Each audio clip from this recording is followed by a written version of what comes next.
Long ago, before humans built cities of stone and iron, there existed a sacred forest known as Nokeji. The elders said the forest was alive. Not merely with animals and trees, but with spirits. Ancient spirits. Spirits older than the rivers. Older than the mountains. Older than memory itself. Every creature in Nokeji lived under the rule of King Oduma, a mighty lion whose roar could shake leaves from the tallest trees. Yet among all the animals, none was more respected than Ekene the leopard. Ekene was not the strongest. He was not the fastest. But he was the wisest. Animals traveled from distant lands to seek his counsel. When elephants argued over watering grounds, they came to Ekene. When monkeys fought over fruit trees, they came to Ekene. When drought threatened the kingdom, they came to Ekene. And somehow, Ekene always knew the answer. What nobody knew was that Ekene carried a secret. A secret hidden since the day he was born. He could speak. Not in the language of animals, but in the language of humans.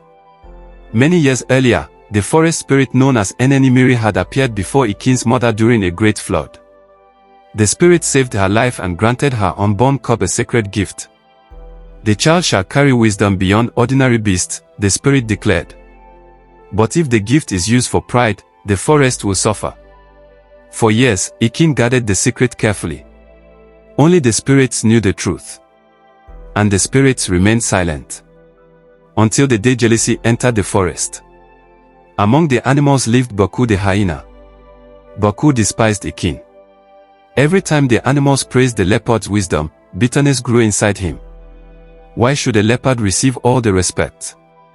Why should everyone seek his advice? Why should he be honored while others were ignored? One evening, while wandering through the forest, Baku witnessed something extraordinary. Hidden among giant iroko trees, Ekene stood alone beneath the moonlight. Before him appeared a glowing spirit made of silver mist. And then, Ekene spoke. In human words. Perfect human words. Baku nearly collapsed from shock. The leopard was not merely wise. He possessed forbidden magic. A dangerous secret. A secret that could change everything. The next morning, Baku rushed to King Oduma. My king, he said, bowing dramatically, Ekene has deceived us all. The lion narrowed his eyes. What do you mean? He speaks with spirits. The king laughed. But Baku continued. He possesses powers beyond ordinary animals. He hides things from the kingdom. Doubt entered the lion's heart. A small seed of doubt. And seeds of doubt often grow into forests of fear. That evening, King Oduma secretly followed Ekene. And there, beneath the moonlit trees, he witnessed the impossible. The leopard speaking to spirits. The leopard speaking human words. The king felt betrayed. For years, Ekene had advised him. Yet he had never revealed his secret. The next day, Oduma summoned the entire kingdom. Animals gathered beneath the great baobab tree. Elephants. Buffaloes. Antelopes. Monkeys. Birds. Everyone came. Then the lion revealed Ekene's secret. Gasps echoed through the crowd. Fear spread like wildfire. The animals no longer saw wisdom. They saw danger.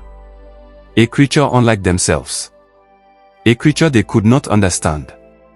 Ekene tried to explain. But nobody listened. The animals turned their backs. Even those he had helped. Even those whose lives he had saved. Betrayal pierced deeper than any claw. Heartbroken, Ekene left the kingdom.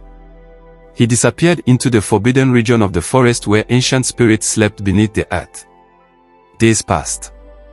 Then weeks. Without Ekene's guidance, problems multiplied. Rivers dried unexpectedly. Predators broke hunting agreements. Arguments became battles. The once peaceful kingdom slowly descended into chaos. Still, pride prevented the king from admitting his mistake. Meanwhile, deep within the forbidden forest, Ekene's sorrow transformed into anger. The spirits watched silently. One night, an enemy appeared before him.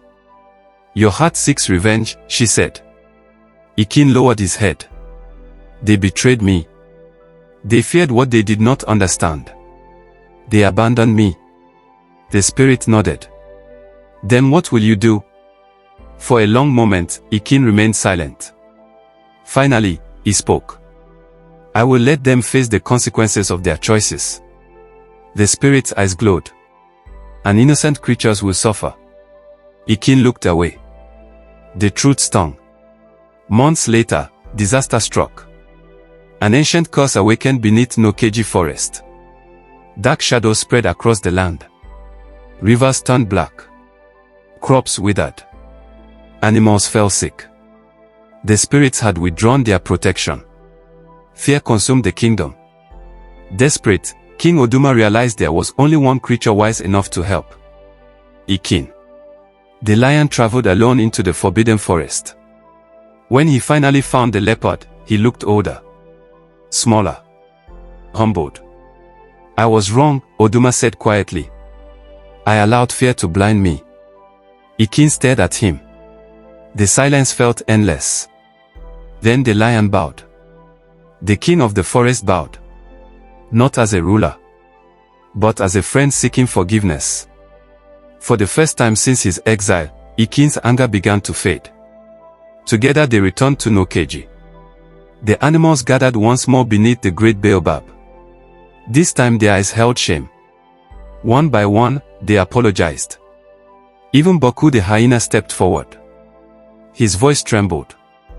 "I started everything. I was jealous. I wanted your respect for myself." The forest became silent. Everyone waited. Would Ekene choose revenge or forgiveness? The leopard looked toward the ancient sky, toward the spirits, toward the kingdom that had abandoned him. Then he smiled. A wise heart does not repay darkness with darkness. The spirits appeared above the great baobab tree. Golden light filled the forest. The curse shattered. The rivers became clear once more. The trees bloomed. Birds sang.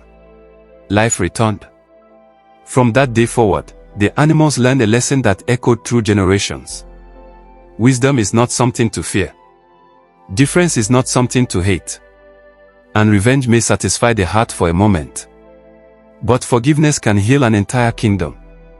As for Ekene the talking leopard, his secret was no longer a secret. And because he chose mercy over revenge, his name became legend. A legend still whispered by the winds that passed through ancient African forests under the watchful eyes of the spirits.